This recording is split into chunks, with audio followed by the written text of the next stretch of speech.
decina di autori, doveva essere un fascicoletto di 60 pagine, quindi una cosa molto diversa.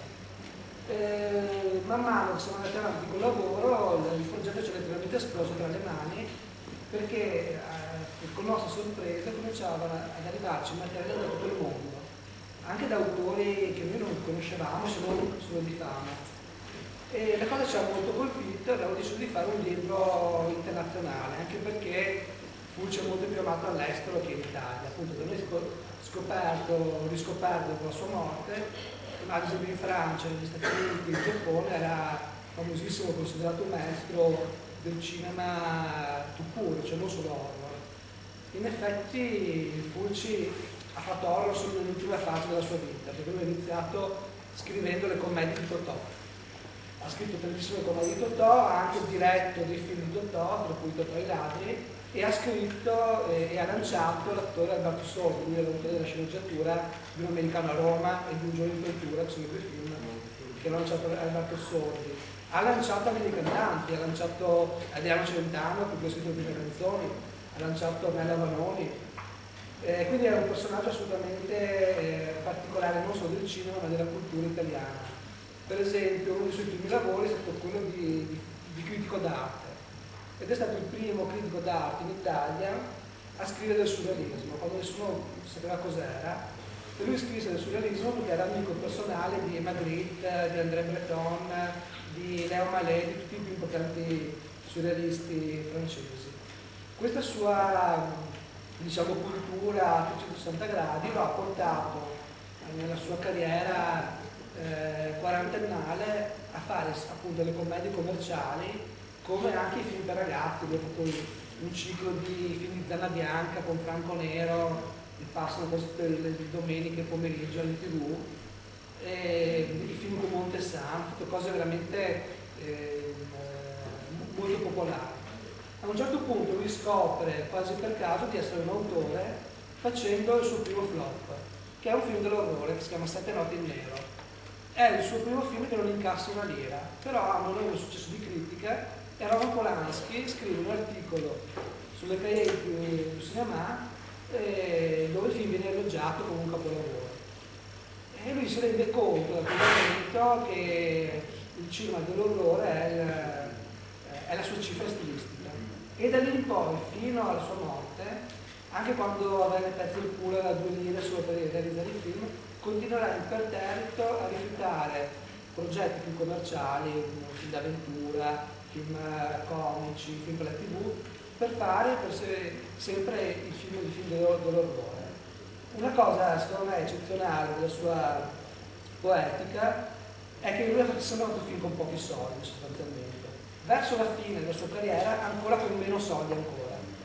Tanto è vero che le ultime produzioni che lui ha fatto erano finanziate da un produttore jugoslavo che era specializzato in film pornografici. E lui aveva il budget per fare un film magari con flashback nel Medioevo, però il budget era sempre quello dei film pornografici, quindi lui doveva adattarsi. C'è un aneddoto molto carino riguardo un suo film che si chiama Demonia, dove nella sceneggiatura lui deve interpretare la parte di un commissario che vive in questo piccolo villaggio della Sicilia in macchina, con la macchina della polizia. E la produzione gli dice che la macchina della polizia non c'è perché sono finiti i soldi, non la possono noleggiare. Lui è disperato e chiede a un tizio se gli può prestare la macchina. Però questo tizio è un frichettone che ha una 500 tutte dipinte con disegni psichedelici. E lui farà questa scena del commissario di polizia che arriva nel paese sicuro con la 500 con tutti i disegni psichedelici. Però queste cose qui aumentano secondo me l'alone di caldo che ha nei suoi film. Cioè tutti i suoi film, anche più derelitti, hanno sempre dei momenti alti, dei momenti anche di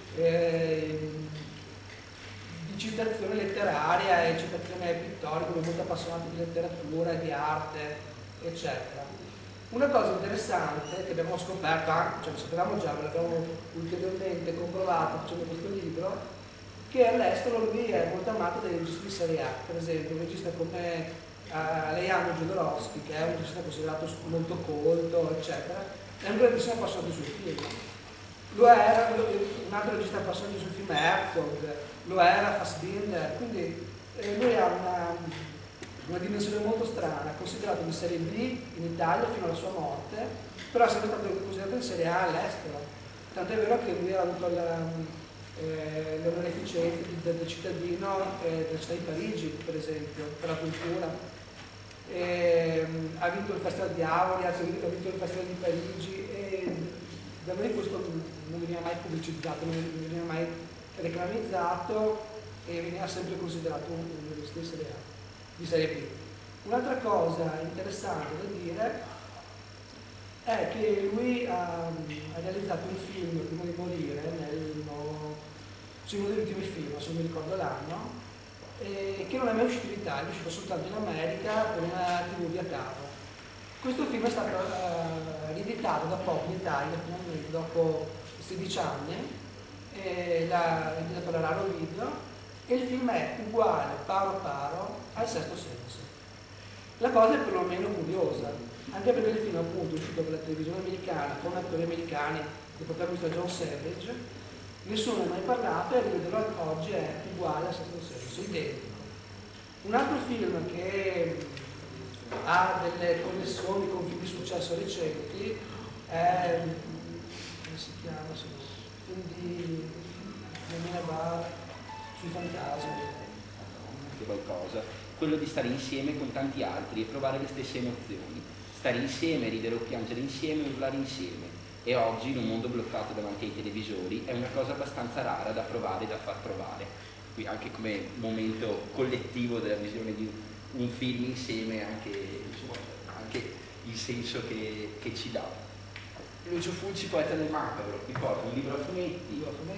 Noi siamo due disegnatori di fumetti, per cui chi vorrà dopo intercettarci per eventuali dediche, personalizzazioni del libro, siamo qui. Direi quasi che possiamo passare al cinema intanto.